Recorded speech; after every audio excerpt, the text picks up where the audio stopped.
Hey, Jason, once this season started to go sideways, so they come out of the gate, they win the two group of five games. And then I think, even though Nebraska is not a good football team, it is a name and it is a major conference team. And there is some semblance of talent there that when they just stampeded Nebraska, there was thoughts that, okay, maybe this is ahead of schedule and maybe this is going to be a team that, and thinking at that point, most of us had our eyes on Oklahoma State and Baylor as being the top teams, along with the Sooners in the Big 12. And then the Kansas State game, I was not surprised. They were in the game. They didn't play well. I'm not defending their play, but it wasn't something we haven't seen before. So there was some cause of concern. And then it was really the TCU game and the Texas game that it was like, wow, they've bottomed out. And at that point, it was reasonable to think, wow, this could be like a 4-8 season. This could be a really bad football team.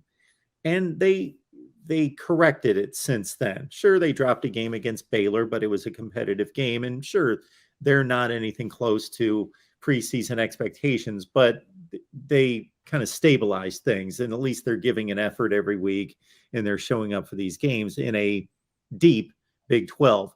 So once they stabilized this and we realized, okay, this is not a team that's going to compete for a championship. It is what it is. It's a marginal football team. It's a decent football team. It's a top 40 team in the country. What's your assessment of their play the last few weeks? And in regards to projecting that forward to 2023, and whether that's in particular units or players, how have they played the last few weeks in terms of your adjusted expectations?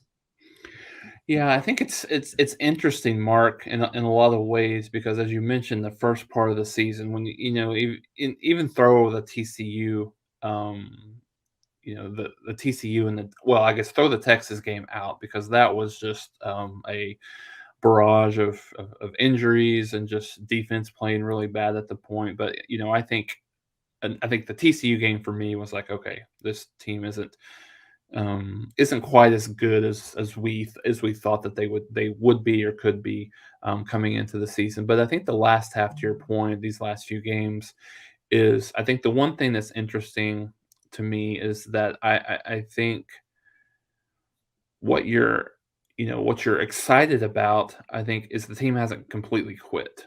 I think there's been opportunities where I've seen kind of some tendencies and some things that might lead me to believe, okay, this team is just gonna pack it up and mail it in for the season. But when they played well against Iowa State, won that game handily in Ames, and certainly I know Iowa State's certainly not one of the better offensive teams in the league, but they were able to win that game, play a lot better on the defensive side of the ball.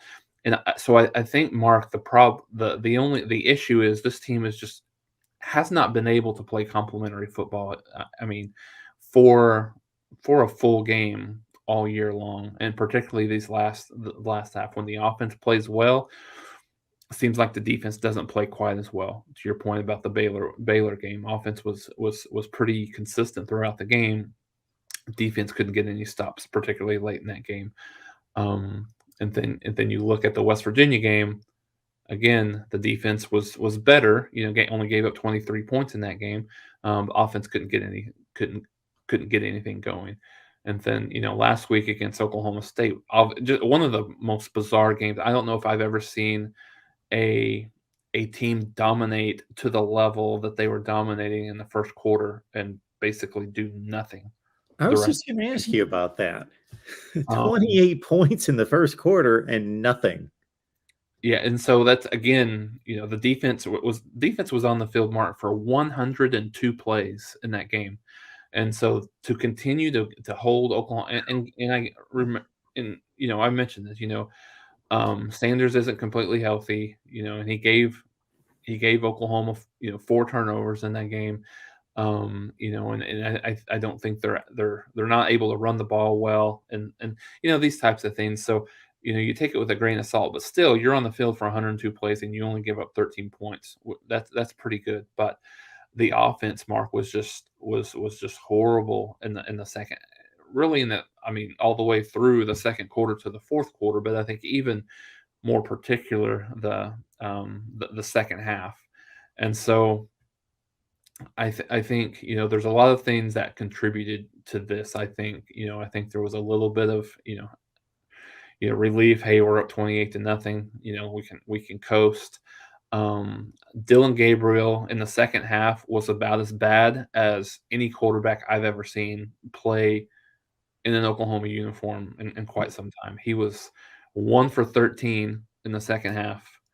His only completion was really just kind of a flat screen pass to one of the running backs. So I think that the narrative that I didn't necessarily expect to see and it has continued is Dylan Gabriel's lack of accuracy, at least, from a consistency perspective.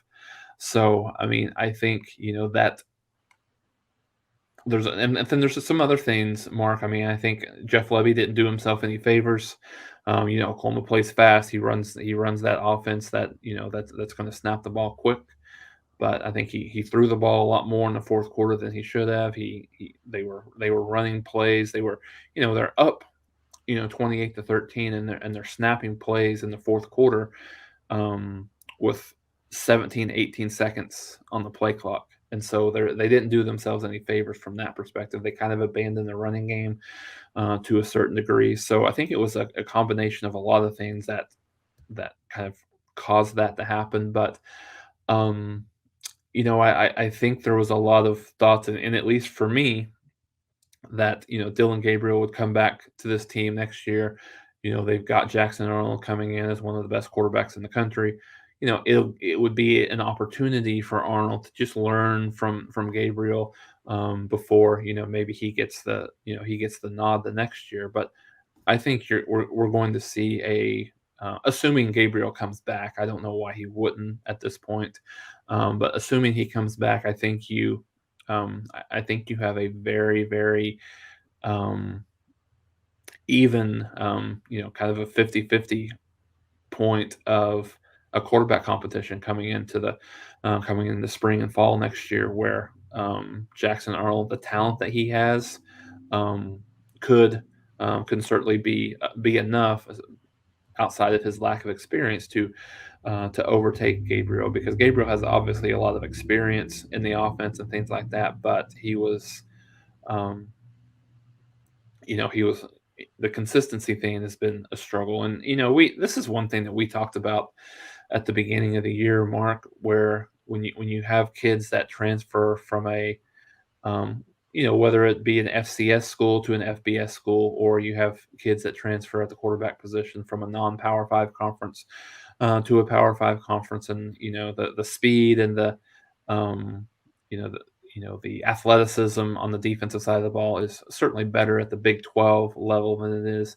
in the American Conference. So maybe that's part of it, but I think more so than anything, just his lack of accuracy has shown itself to be a factor here. So I think that'll be a big, obviously a big narrative coming in out of the into the off season to see what that quarterback room looks like.